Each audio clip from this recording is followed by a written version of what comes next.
عادل اترفض من فيزا. حاجة طبعا مضحكة بالنسبة لي، بعد 121 دولة اترفض من فيزا. طبعا أنا كنت مسافر رايح إلى نيوزيلندا من أستراليا. الموضوع بكل بساطة إن أنا كنت بقدم على فيزا نيوزيلندا واترفضت، فعادي زي أي حد ممكن يترفض بعد 121 دولة.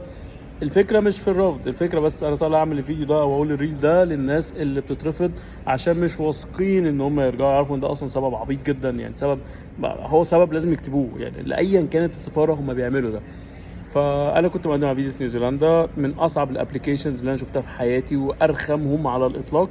على اي حال فتحت اشوف الجاستيفيكيشن ايه، بيقولوا لي ايه، انا رفضوني ليه. لقيتهم كاتبين ان هم مش واثقين ان انا هرجع مصر. طبعا قمه في الكوميديا.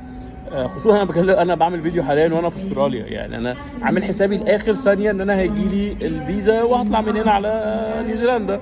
فجالي الرفض ان انا مش واثقين ان انا هرجع مصر، حاول مره ثانيه. جود لك.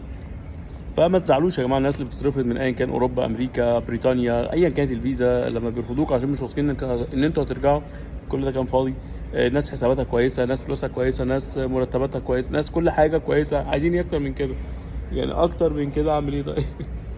بس واترفضت. فمحدش ييأس، حاولوا. وانا بس حبيت اقول لكم ان عادي ممكن ترفض حتى لو معانا مليون